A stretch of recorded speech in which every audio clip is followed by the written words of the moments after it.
Esaïe, ça va? Ça va très bien. Esaïe qui ne se lance pas comme ça par hasard dans la musique est fils d'une ancienne danseuse du Ballet National. Bien sûr. D'accord. Et frère d'un danseur aussi? Oui, chanteur aussi. Chanteur. Donc tout de suite on se dit, mais en théorie tu devais d'abord atterrir dans la danse avant la chanson. Ouais, mais c'est d'abord la danse. D'accord, ok. J'ai commencé par la danse. Ok. Et après, par la suite, la chanson. D'accord. Voilà. Tu as fait un détour par une chorale, pour ce que je sais. Oui, oui. Et de la chorale, tu rencontres des gens qui sont, avec qui tu as les atomes crochus. Effectivement. Et vous vous déportez vers Boisflé, Oui, oui. pour ce que je sais. Ouais. Vous formez un groupe, notamment les héritiers de Zouglou. Ouais, les héritiers du Zouglou. Et tout. Et c'est un peu comme ça que l'aventure commence. Bien sûr. Après, tu sors un album en solo. Un album de 7 titres. 2014. 2014. Ça, c'est après la rencontre de Prométhée. C'est ça. Voilà. Après, Du groupe Révolution. Voilà. Et en 2014, c'est là qu'il m'a encouragé pour dire que je suis prêt maintenant à me lancer dans une carrière. C'est cela. Donc voilà, je sors l'album avec la motivation de mon manager général, Tizen Manager. Voilà. Et après, c'est Dieu qui a décidé, l'album n'a pas donné ce qu'on recherchait. C'est ça.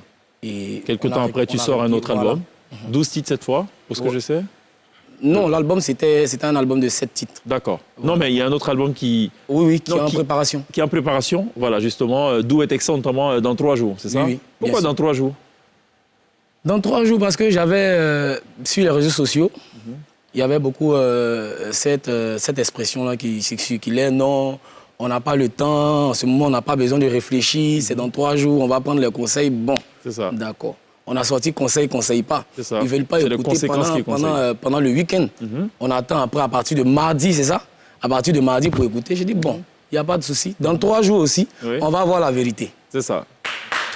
Parce que c'est quand les conséquences arrivent que tu caches les conséquences. C'est ça. Mais conséquences là, ça va sortir. On va voir ce qui est dedans. Tu dirais de ton Zouglou qu'il est un Zouglou sensé, donc avec des textes sensés, ou plutôt un Zouglou d'ambiance? Bon, vice-versa. Voilà. Je vais dire, quand tu es content, c'est sensé. Voilà. Quand tu te réveilles un mardi... Mais d'abord, on va dire jusqu'à présent, c'est de paroles fortes, au fait. Et c'est là, je crois que j'étais à l'émission de Gliss, et elle m'a dit... Il s'agit Fun Outdoor. Voilà. Elle m'a dit, mais tu es là, tu es concentré dans tes chansons, essaye d'innover un peu en nous sortant quelque chose d'un peu immature, voilà. J'ai dit, bon, ça vient... C'est trop sérieux, en somme. Voilà. C'est pas trop immature, mais c'est la réalité et c'est ce que nous tous nous vivons. En chacun de nous, que tu sois bureaucrate, que tu sois le plus sérieux, mais il y a une petite partie un peu affirée. Voilà. L'album, il va sortir cette année? Bien sûr, il sort cette année. On a une date déjà ou pas? Non, on n'a pas encore arrêté une date, mais on est en train de travailler avec la nouvelle production. Alors, quand je préparais cette émission, je me suis permis, en toute indiscrétion, de lire ta biographie. Ça va, j'espère que j'ai commis aucun crime. Il n'y a pas de souci. Jusque-là, ça va. Donc, j'ai lu ta biographie. Je me suis dit, mais quel est le lien qu'on pourrait faire entre Esaïe l'original et la raison d'être finalement de Madame Gras, qui, elle, défend les animaux. Et je suis tombé sur une phrase incroyable. Je vais la lire avec la permission des dames, s'il vous plaît. Ça va peut-être... Mais je vais la lire quand même. C'est drôle, il ne faut pas le prendre au premier degré. Je vais la lire, je l'ai noté quelque part. Et tout. Aïe, aïe, aïe. Et donc, ça dit ceci. Parlons de Esaïe. Son inspiration venant comme l'éjaculation d'un coq, il sort dans la foulée un spot Benguis, on les reconnaît. Je n'ai pas compris cette tournure. Qui a écrit ça? C'est le biographe. Tu as validé ça? Ah oui, c'est la biographie officielle. Bon, je sais c'est qui. Ouais, c'est qui? Mon manager général, on l'appelle le parolier. Oui. Il s'appelle Tizen Manager. C'est lui qui nous sort ces gens de trucs. D'accord.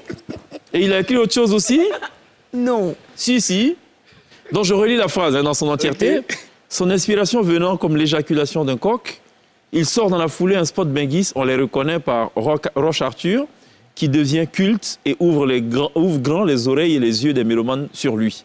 Se voulant acharné à offrir à sa grande famille originale des mélodies qui ne cessent de couler et pleuvoir de sa gorge, les paroliers. Il tire un morceau de son album de 12 titres à venir et offre un inédit tube qui sera un hit, Inch'Allah. Entre parenthèses, Dieu le voulant, à ses inconditionnels qui avaient soif de l'entendre à nouveau.